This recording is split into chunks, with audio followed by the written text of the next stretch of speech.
Salatu wassalamu ala sayyidil mursalin wa ala alihi wa sahbihi ajma'in. Rabbi syrah li sadri wa yassir li amri wahlul 'uqdatam min lisani yafqahu qawli. Subhanaka la ilma lana illa ma 'allamtana innaka antal alimul hakim. ولا حول ولا قوة إلا بالله العلي العظيم. Kitab Bidayatul Hidayah, muka surat 7. Muka surat 7 baris yang ke-18 daripada atas. Muka surat 7 baris yang ke-18 daripada atas. Qala al-muallif rahimahullahu ta'ala wa nafa'ana bi'ulumihi amin. Dan makna sifat itu, dan makna sifat itu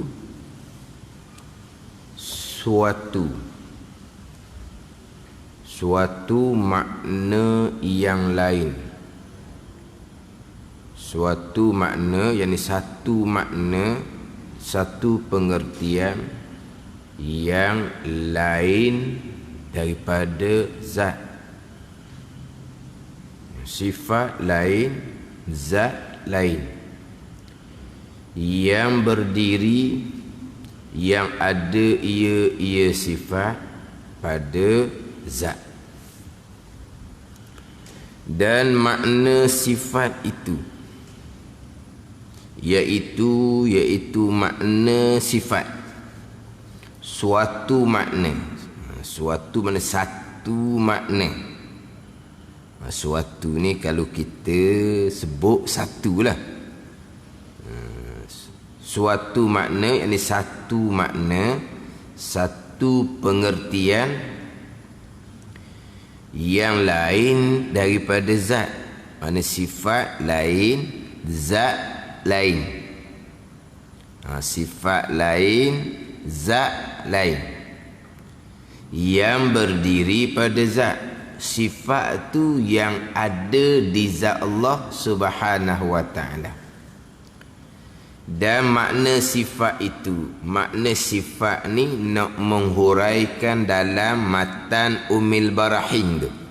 Dalam matan yang kita baca terdahulunya, famimma yajibu li maulana jalla wa azza ishruna sifatan. Maka setengah daripada barang yang, setengah daripada sifat yang wajib bagi Tuhan kita, 20 sifat. Maka setengah daripada barang yang, yakni sifat yang wajib bagi Tuhan kita, 20 sifat. 20 sifat. Apa makna sifat? Dia nak menghuraikan. Hak kita panggil sifat 20. Sifat 20. Apa makna sifat? Dah kita dah sebut sifat 20, sifat 20. Sifat tu apa dia? Ni dia apa? Syarah, nak menghuraikan matan Ummil Barahin. Jadi 20 sifat, ataupun kita biasa sebut sifat 20, sifat 20. Apa makna sifat? Apakah pengertian sifat? Iaitu makna pengertian sifat ni suatu, satu makna, satu pengertian yang lain daripada zat. Sifat lain, zat lain. Sifat lain, zat lain. Sifat yang ada di zat Allah Subhanahu wa ta'ala. Dia sifat-sifat ni ma laisa bizatin, itu sifat. Barang yang bukan zat, sifat bukan zat, zat lain, sifat lain. Kemudian sifat ni maqama bi ghairi, perkara yang berdiri di yang lain, itu sifat. Adapun zat, kita kena datangkan kedua-dua makna. Kena datangkan kedua makna. Makna sifat kena datangkan, makna zat pun kena datangkan. Barulah kita mudah faham. Zat ni maqama binafsi, barang yang berdiri sendiri, tidak menumpang di yang lain, itu zat. Sifat duduk di zat. Adapun zat tidak duduk di sesuatu yang lain. Kita buat contoh beginilah. Sifat putih ada di zat kertas. Adapun zat kertas, diri kertas ni tidak menumpang di yang lain. Adapun sifat putih kena duduk di sesuatu benda. Ini pesing sifat. Sifat yang qadim, sifat Allah, sifat yang baharu, sifat makhluk, duduk di sesuatu zat. Memang sifat tak boleh duduk suku. Akal tak terima satu sifat ni tidak duduk di zat. Sifat mesti duduk di sesuatu zat. Mana kalau kata putih ni, bukan setakat putih. Putih mana ni? Putih di kertas. Putih mana ni? Putih di dinding. Dia sifat ni kena ada di sesuatu. Pada ni. Kalau kata besar, sifat besar, betis setakat besar, tak jadi. Besar apa? Orang besar. Orang tu zat.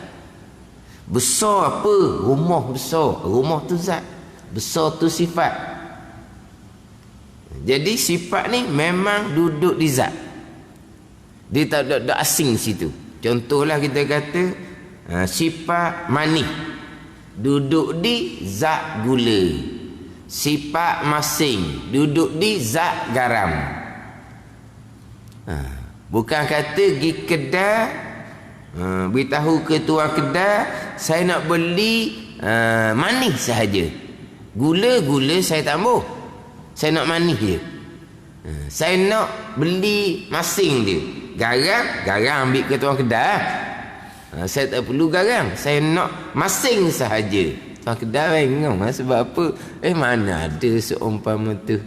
Nak beli manis, nak beli masing. Zat gula, zat garam, tuan kedai sipang. Dia tak, sifat mesti duduk di zat. Sifat yang qadim, sifat Allah, sifat yang baharu, sifat makhluk sama. Dia kena ada di zat. Itu sifat. Maqama bi ghairi, barang yang berdiri di yang lain. Itu sifat. Mana sebut suatu sifat, sifat dia apa? Tadilah besar apa? Tinggi apa? Tinggi orang tu lah. Dia tinggi sekali, tak ada orang lain dah. Mana kalau daripada jauh tu boleh tahu dah dia ada ke tak ada. Sebab apa? Tak tinggi, sapong sayu. Tinggi. Mana tinggi ni, tinggi di siapa? Dia apa tinggi ni? Dia orang tinggi ikutlah apa-apa pun. Mana kalau tinggi dak duduk di yang lain, tak ada. Tinggi mesti duduk di suatu zat. Itu sifat. Adapun zat ni tidak benda yang bawa diri sendiri. Zat ni sesuatu benda yang bawa diri sendiri, tidak menumpang di yang lain. Macam contoh sebut tadi, kertas. Kertas tidak duduk di yang lain. Gula tak duduk di yang lain. Tetapi oleh kerana zat makhluk ni dia berjirim berjisim, maka dia kena ada ruang kosong lah untuk dia duduk. Faham tak ni? Dia berjirim berjisim kan. Kalau tempat tu padat, kertas tak boleh duduk lah. Gula garam tak boleh duduk lah, sebab dia zat yang berjirim berjisim. Dia perlu kepada ruang kosong. Tu sahaja. Adakah zat kertas ni mesti menumpang dia zat yang lain? Ada? Gula garam kena duduk di dalam plastik. Tu bukan dia mesti duduk dalam plastik. Duduk dalam plastik pun boleh. Tapi oleh kerana dia berjirim berjisim, kita nak bawa macam mana? Kena buat dalam bekas, kena buat dalam plastik, gitu je lah. Tapi adakah zat gula, zat garang ni perlu kepada plastik? Tak ada plastik dia tak boleh? Tak. Plastik ni kita nak bawa, gitu je lah. Tapi zat gula, zat garam tidak perlu pada zat yang lain. Tapi oleh kerana zat makhluk ni berjisim, berbentuk, perlu kepada ruang yang kosong. Zat Allah, zat Allah tak ada lah. Sebab zat Allah ni zat yang tidak berjirim, tidak berjisim. Tapi nak ceritanya, apa beza antara sifat dengan zat? Sifat ni, sifat yang pertama, sifat lain, zat lain. Dan sifat ni yang berdiri pada zat. Sifat yang duduk di zat, yang ada di zat, itu sifat. Yang berdiri zat, yang duduk di zat, yang ada di zat. Sifat yang qadim sama, sifat yang baharu sama. Sebab itulah nanti kita bicara sifat yang kelima, qiyamuhu ta'ala binafsih nanti. Qiyamuhu ta'ala binafsih. Berdiri Allah dengan sendiri. Dengan makna zat Allah tidak berkendak kepada zat yang lain. Itu maksud dia. Qiyamuhu ta'ala binafsi dengan makna zat Allah tidak berkendak pada zat yang lain. Memanglah zat tidak berkendak pada zat yang lain, termasuk zat sesuatu yang baharu. Cuma zat sesuatu yang baharu ni berkendak kepada Tuhan yang mengadakan dia. Itu saja. Jadi Qiyamuhu ta'ala binafsi dengan makna berdiri dengan sendiri, itu terjemahan. Maknanya zat Allah tidak berkendak pada zat yang lain, sebab memang zat tidak berkendak pada zat yang lain. Yang berkendak kepada zat adalah sifat. Yang berdiri di zat adalah sifat. Allah Ta'ala bukan sifat. Allah Ta'ala zat yang wajib ada, yang bersifat dengan sifat kesempurnaan. Sifat kesempurnaan itulah yang berdiri di zat Allah Subhanahu wa Ta'ala. Adapun zat Allah tidak berkendak pada zat yang lain. Itu satu makna bagi qiyamuhu ta'ala binafsi.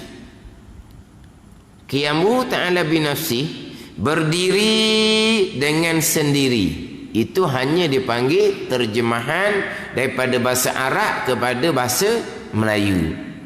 Apa makna berdiri dengan sendiri? Berdiri dengan sendiri, bangun tak payah rangkak. Itu berlawanan dengan mukhalafatuhu ta'ala lil hawadih lah, sifat yang keempat. Berdiri, bangun, duduk ni, ini sifat hawadih, sifat perkara yang baharu. Dan tu berdiri sendiri, itu terjemahan. Apa maksud qiyamuhu ta'ala binafsi? Salah satu daripada maksud makna dianya, tidak berkendak kepada zat yang lain. Sebab apa?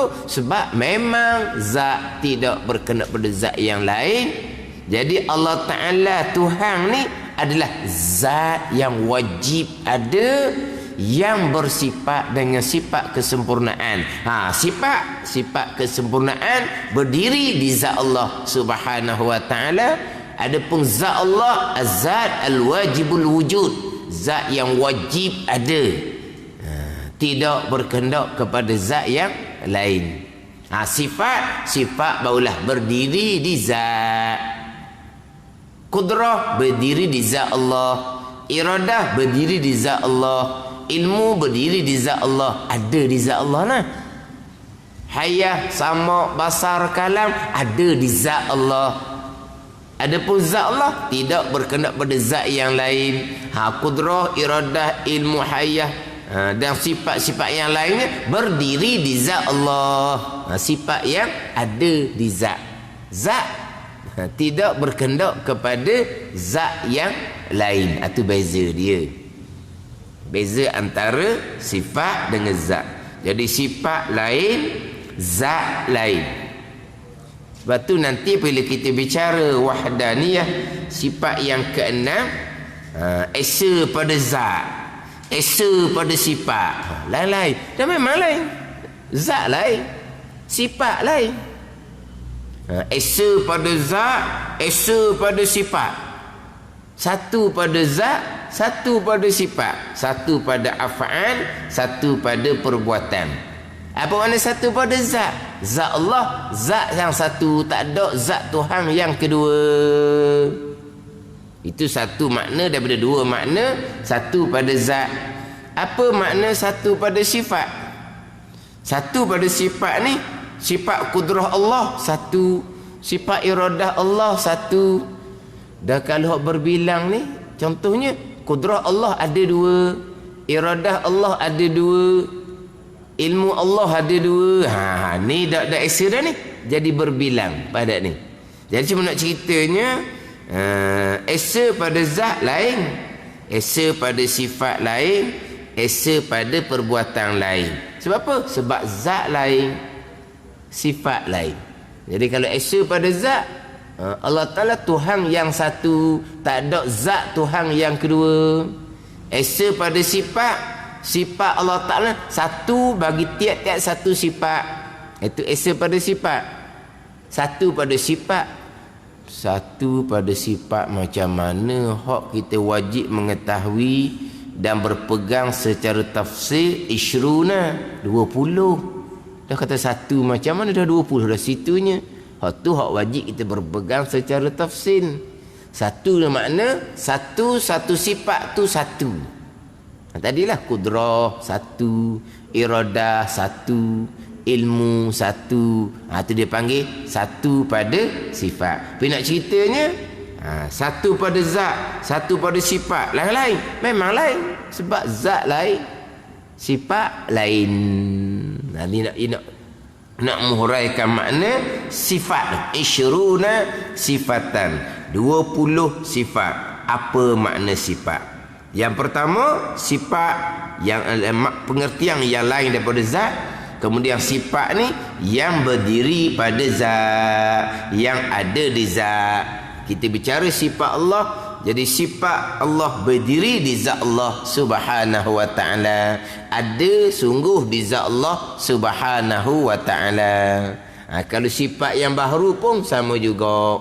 Sifat putih ada di zat ketah, sifat manis ada di zat gula, sifat masin ada di zat garang.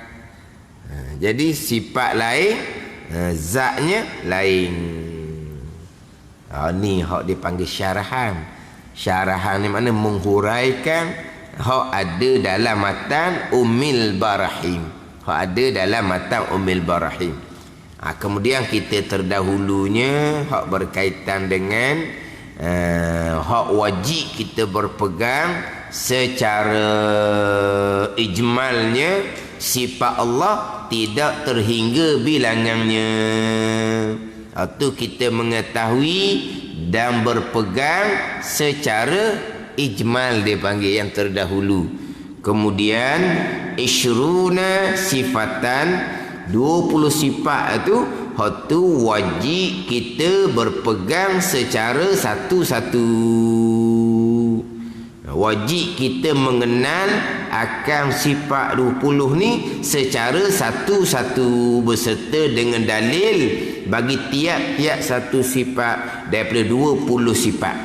Tapi adakah sifat Allah 20? Sifat kamalat, sifat kesempurnaan, ketinggian bagi Allah tidak terhingga bilangannya. Hal ni kita wajib berpegang secara ijmal. Kita wajib berpegang secara ijmal. Allah Subhanahu wa ta'ala Tuhan yang esa, bersifat dengan sifat kamalat, sifat kesempurnaan yang tidak terhingga bilangannya. Maha suci Allah daripada sifat naqais, sifat-sifat kekurangan lawan pada sifat kesempurnaan yang tidak terhingga jugalah bilangannya.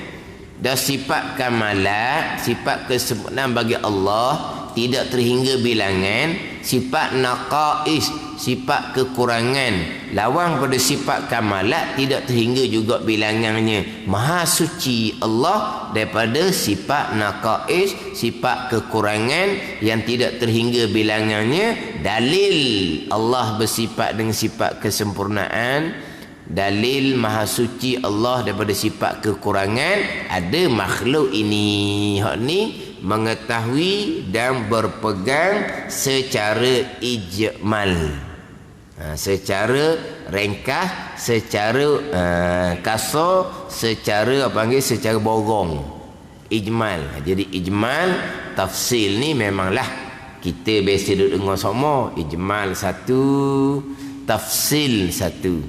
Ijmal secara ringkas, tafsil secara satu-satu.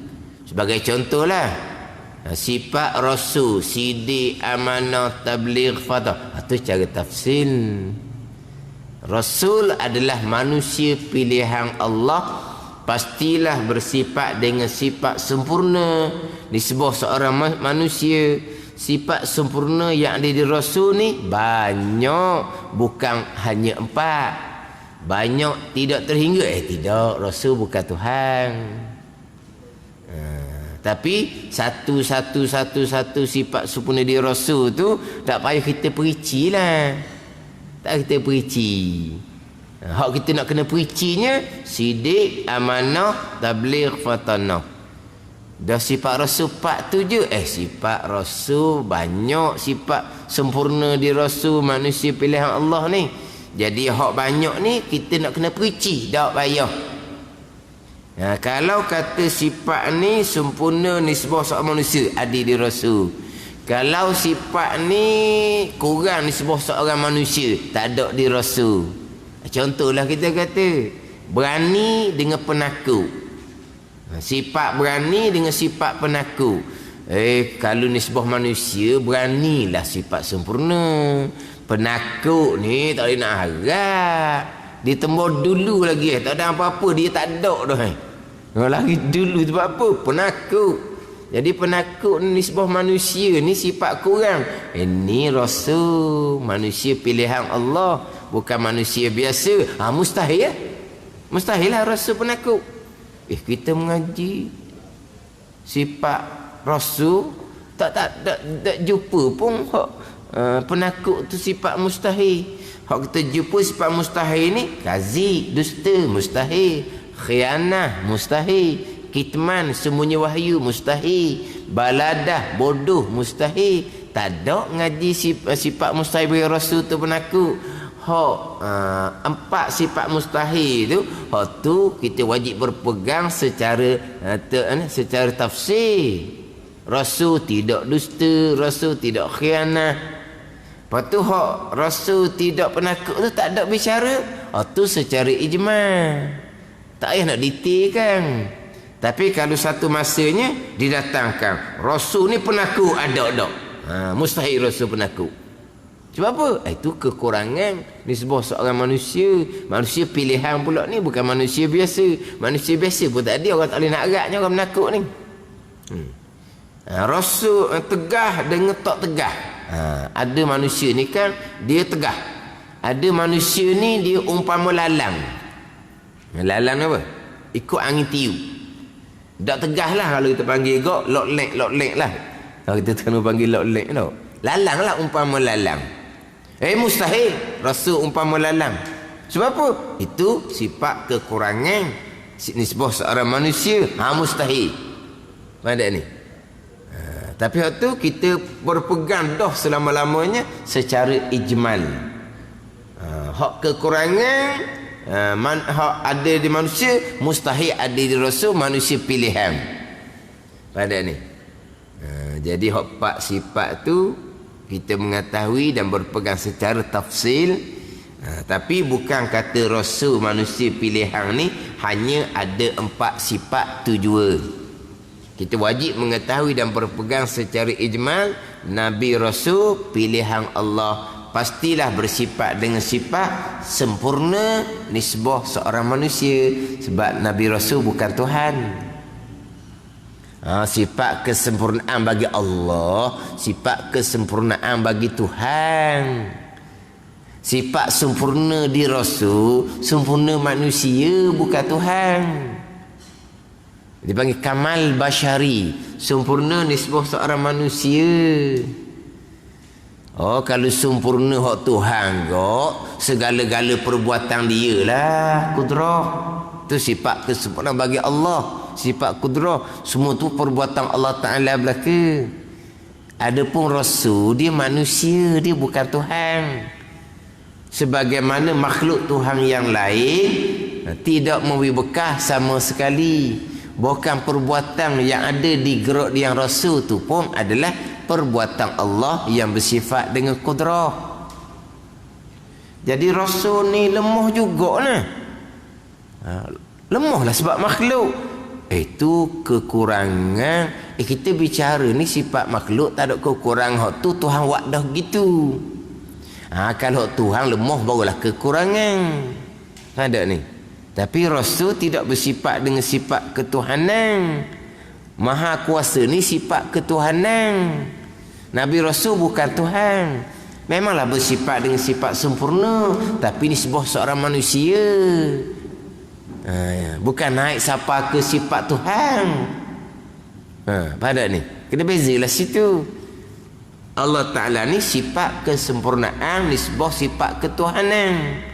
Rasul sifat sempurna nisbah seorang manusia. Manusia ni tetap hamba Allah. Abduhu wa rasuluh. Abduhu hamba Allah, wa rasuluh dan utusan Allah. Hamba dengan utusan ni lebih tinggi lagi hamba. Dan Quran acak kali sebut Nabi ni hamba. Asra bi abdihi lailam minal masjidil haram. Subhanallazi asra bi abdihi, memperjalan malamkan dengan hambanya.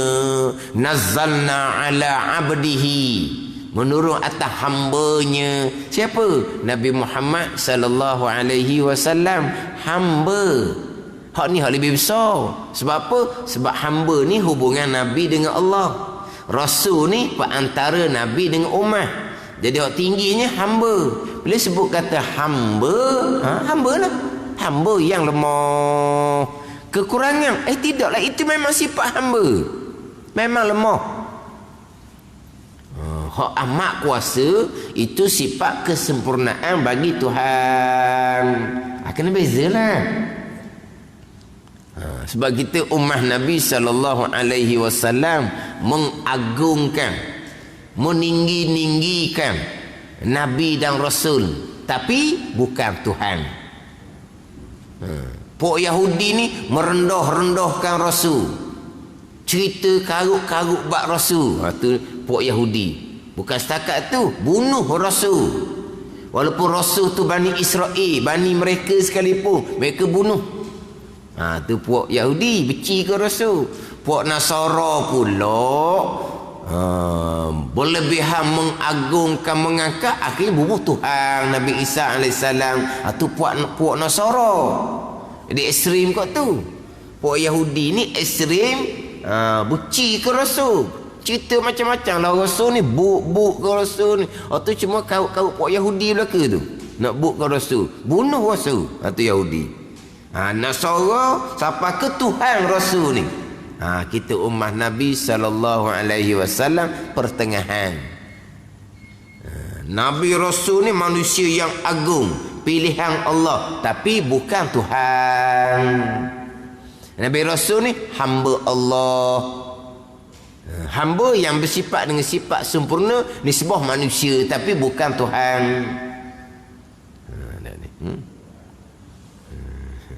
Dia hok ekstrim sebelah-sebelah ni sama-sama dah. Padahal abang apa? Ekstrim kanan, ekstrim kiri ke? Dah satunya Yahudi benci ke Rasul. Satunya Nasara, Allah dia Siapa ke akad Rasul jadi Tuhan. Mana? Ekstrim kanan kiri lah orang panggil tau. Hak ni memang sama-sama lah. Ni contoh bab hukum hakam. Semua saya dah ingat antara Yahudi dengan Nasara ni hak mana. Satunya kalau isterinya haid, dia pakai adat sekarang ni. Satunya antara Yahudi dengan Nasara ni, kalau isteri dia haid, dia keluarkan daripada rumah. Tak boleh duduk rumah dah. Mana kalau kata kena bubuh dalam tempat karantin lah, kena bubuh satu bilik store ke apa ke, tak boleh campur dah. Antara Yahudi dengan Nasara, antara dua ni lah. Satunya isteri sedang haid, dia pakai, dia setubuhi. Satunya tak, bila haid je kena bubuh bilik store, kena asingkan, tak boleh sekali dah, tak boleh masuk, tak boleh apa dah. Kita ummah Nabi ni dah pertengahan. Tak boleh setubuhi, tapi duduk sekali. Ni dia ekstrim antara dua ni. Ni Yahudi dengan Nasara. Umat Nabi kita pertengahan. Lah kalau kita bicara bab-bab pegangan, samalah. Masyhur kita bicara Ahli Sunnah wal Jamaah, kemudian sebelahnya Qadariyah, kemudian sebelahnya Jabariyah. Kita Ahli Sunnah wal Jamaah tengah. Qadariyah ni ekstrim sebelah apa kanan kiri itulah. Jabariyah ni mana kalau Qadariyah ni Allah telajak Qadariyah ni. Perbuatan hamba mui bekah dengan kuasa kudrah yang Tuhan letak di hamba. Ni apa ni? Telajak jadi Tuhan pula hamba ni. Jabariyah pula dia terundur. Tak ada kita ni Tuhan belaka. Pilihan pun tak ada, perbuatan pun tak ada. Dia terundur sangat-sangat. Qadariyah kok dak, pilihan mutlak hak kita, perbuatan mutlak hak kita. Hak tu Qadariyah. Jabariyah dak, tak ada perbuatan, tak ada pilihan. Kita di sunnah duduk tengah. Kita hamba ada pilihan dan perbuatan, tapi pilihan dan perbuatan hamba tetap hakikinya qada Tuhan belaka. Tu duduk tengah. Jadi Qadariyah ni di ekstrim telajak. Pilihan dan perbuatan hamba mutlak. Jabariyah terundur. Hamba tak ada gapo satu. Apa dia ni? Ekstrim lah ni. Kadang-kadang sekarang ni ada golongan yang kalau cerita bab aulia ni dia punya angka aulia ni macamlah aulia ni memberi bekah. Dah karamah tu hanya zahir di tangan aulia. Bukan karamah tu aulia yang buat, aulia yang power, bukan. Karamah tu zahir sahaja di tangan aulia. Yang melakukannya adalah perbuatan Allah. Kan ada ni? Tapi ada golongan dia angkat cerita aulia ni macam aulia lah segala-galanya. Ada golongan pula sebut kata aulia, sebut kata karamah, dia fobia pula dah dia ni. Kita dak. Kita mengasihi aulia ilah sebab mereka dikasihi oleh Allah Subhanahu wa taala, dan kita imani bahawa ada karamah yang berlaku pada aulia. Tapi walaupun begitu, karamah tu tetap hanya zahir pada tangan aulia. Kita duduk tengah. Ada golongan aulia lah segala-galanya. Tak macam tak ada Tuhan pula.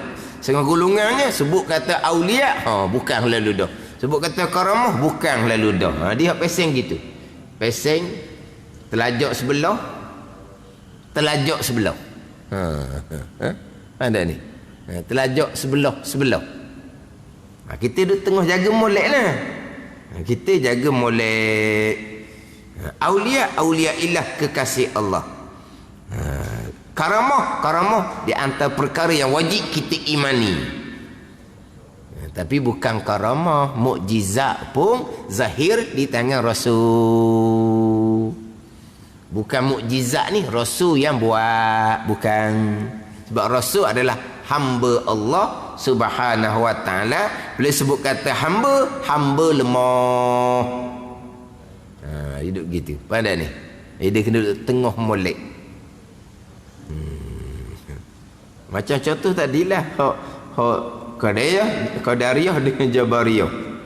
Jadi kalau kita kata kok Qadariyah ni ambil zahir semata-mata, Jabariyah ni ambil batin hakiki semata-mata. Gitulah. Kita ahli sunnah ni hak zahir kita ambil, hak batin kita ambil. Dia Qadariyah ni pakai zahir semata-mata. Zahir pilihan kita kan. Zahir kan gerak diam perbuatan kita kan. Maka pilihan dan perbuatan hamba mutlak. Zahir semata-mata. Lepas tu hak Jabariyah pula pakai batin hakikat semata-mata. Kan qada Tuhan belaka kan. Tak ada kitanya. Dia pakai batin saja. Zahir tak ambil. Pandai ni Qadariyah, dia ambil zahir. Zahir macam mana? Kita yang memilih. Nak mari masjid Nibung ni, kita yang memilih. Kita boleh pilih mari masjid Nibung, kita boleh pilih tapi ndak hujan dak. Kalau hujan lagi berat nak mari. Capung sejuk pula, lepas tu payah pula, lepas tu hari Minggu pula boleh sambung tidur pula. Kita boleh pilih. Maka kita yang pilih dengan sendiri pada zahir, dan kita yang mari tu pada zahir. Maka qadar pakai zahir saja. Pilihan dan perbuatan hamba mutlak pakai zahir semata-mata. Tapi batin hakikinya jangan lupalah sekalian qada dan qadar. Tak ada qada qadar situ. Allah hanya mengetahui jua. Adapun Jabariyah ni dia pakai batin hakiki saja. Tuhan segala-galanya. Kita tak. Kita ahli sunnah pakai zahir, pakai batin.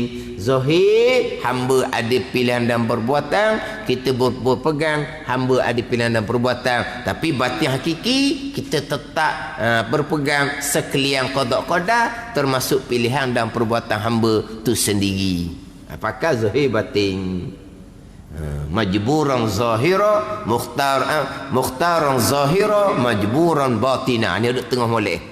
Zahir memang kita memilih sendiri. Hakikinya balik kepada qada dan qadar.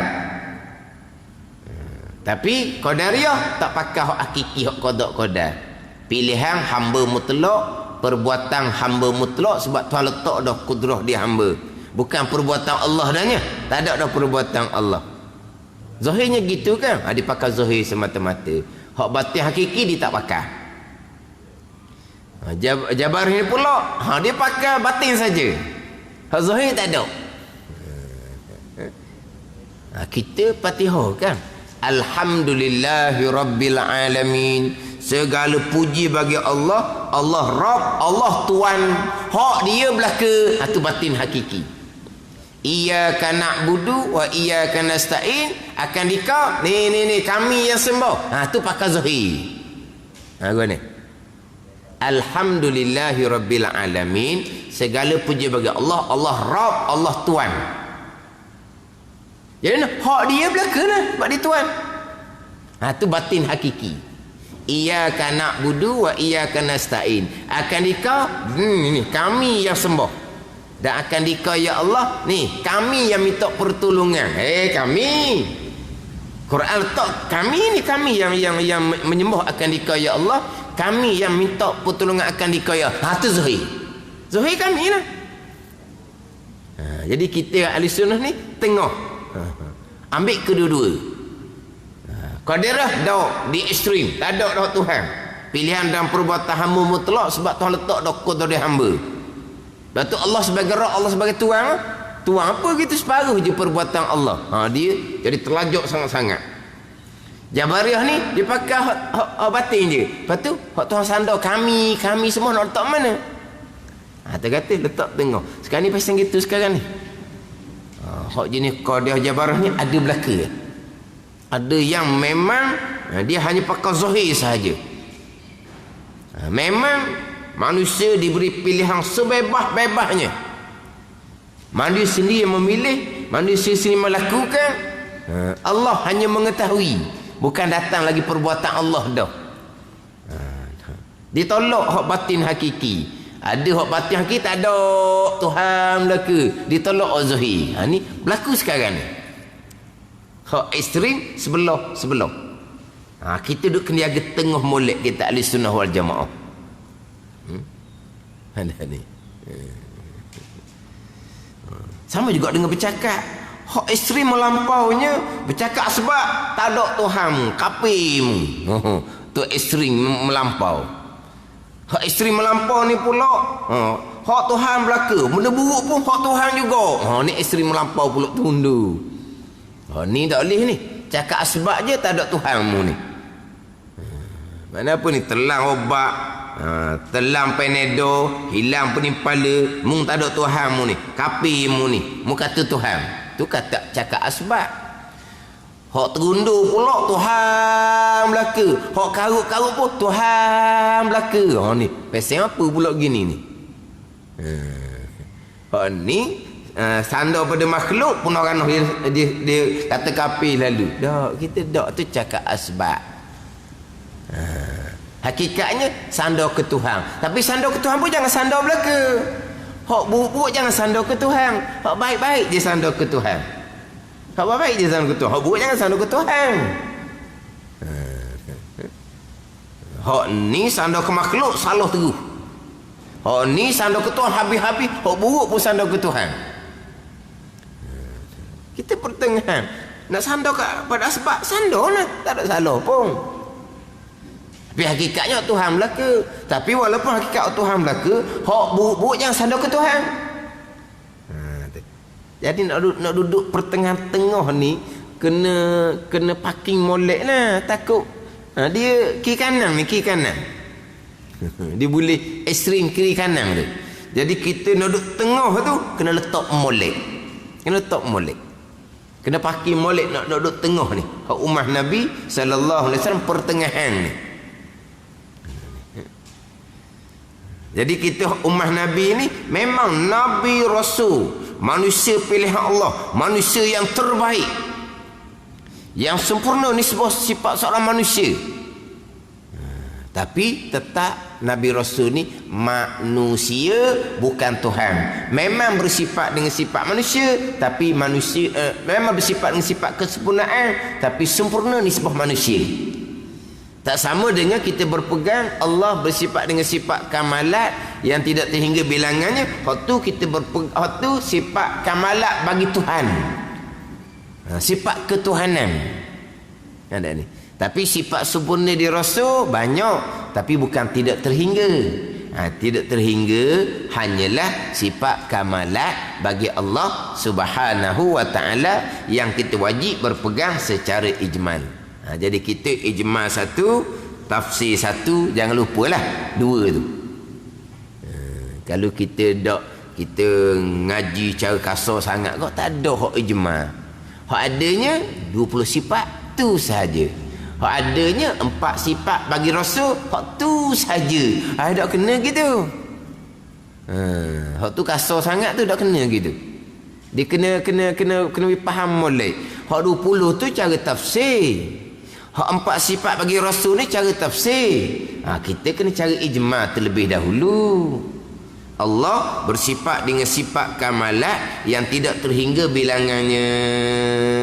Kemudian kita nak kenal Allah ni, kenal sifat. Dan sifat kamalat tidak terhingga bilangannya. Setakat mana kau kita wajib mengetahui dan berpegang akan sifat Allah. Untuk kita mengenal Allah, makna kita kena mengetahui dan berpegang 20 sifat. Hak tu secara satu-satu. Yang mana 20 sifat ni merangkumi asma Allah yang 99. Kita mengetahui dan berpegang 20 sifat cara tafsir, panggil kenal Tuhan dah. Dah Rasul ni manusia pilihan Allah, bersifat dengan sifat sempurna ni seorang manusia. Dan kita nak kenal Rasul ni setakat mana gak hak sifat sempurna di Rasul yang kita kena perici, sidik, amanah, tabligh, fatah ni nak perici ni. Hak lain tu, hak lain sempurna, hak lain tu, hak tu kita berpegang secara ijmal. Hak lain tu. Hak 4 ni penting. Hak ni kena perici. Yang pertama, rasul benar. Kena perici ni. Sebab apa? Sebab rasul benar pada pengakuan sebagai rasul. Untuk mula-mula. Rasul benar yang mula-mulanya pada pengakuan mereka dilantik oleh rasul. Itu benar mula-mula sekali. Dah jadi rasul kok, mestilah bersifat dengan amanah. Utusan Allah kalau buat menurut Tuhan larang jadi utusan Allah. Allah kok mana? Jadi rasul yang amanah ni, apabila dilantik menjadi rasul yang amanah pasti menyampaikan. Bila rasul menyampaikan, mesti yang menyampaikan ni rasul yang cerdik. Kalau tak cerdik nak menyampai, berhadapan pula dengan puak Quraisy contohnya, puak yang tidak bertamadun, apa tu panggil jahiliyah, tidak bertamadun. Yang bertamadun tu di Palestin tu, Bani Israel tu bertamadun. Sebab apa? Sebab mereka tak butuh rasul. Adapun di Mekah ni, ni wafatnya Nabi Ismail AS, tak ada rasul. Di Palestin ni pas rasul silih berganti. Bukan satu rasul, 2-3 rasul semasa ni di sebelah Palestin tu. Di belah nun tu, masyarakat yang bertamadun, masyarakat yang berilmu. Belah Mekah ni puak jahiliyah. Dia panggil puak jahiliyah. Sebab apa? Sebab tak ada rasul. Mana apa? Ratusan tahun putus rasul. Tak sama macam di sebelah Palestin tu. Jadi macam mana nak menyampaikan agama kepada kaum yang jahiliyah seumpamanya? Pasti rasul ni rasul yang fatanah. Ni empat sifat ni kena perici secara tafsil. Jadi ijma satu, tafsir satu. Jadi hak 20 sifat ni secara tafsir, selepas kita berpegang Allah bersifat dengan sifat kamalat, sifat kesempurnaan yang tidak terhingga bilangannya. Yang mengetahui satu-satu sifat kamalat Allah hanya Allah Subhanahu wa ta'ala jua. Alhamdulillah. Dan telah membilang yang ampunya karangan. Ampunya karangan. Kalau kita nak ampunya diri tau. Macam mana ampunya diri? Setuju ke tak? Ampunya karangan. Kenapa ni? Tuang kitab. Siapa dia? Tuang kitab Matan Umil Barahin lah. Syekh Sanusi. Tuang kitab Bidayatul Hidayah ni Syekh Muhammad Zain, ulama Aceh. Hak mensyarahkan Matan Umil Barahin, ampunya karangannya Syekh Sanusi. Dan telah membilang yang ampunya karangan 20 sifat itu hak wajib atas mukallaf mengetahui dan berpegang cara tafsir dengan kata ampunya karangan Syekh Sanusi, wahiyal wujudu wal qidamu wal baqa'u wa mukhalafatuhu lil hawadith wa qiyamuhu binafsi ay la yaftakiru ila mahallin wala ila mukhassisin. Ni hak Matan Umil Barahi nak membilangkan akan satu-satu daripada 20 sifat yang wajib atas mukallaf mengetahui dan berpegang secara tafsil.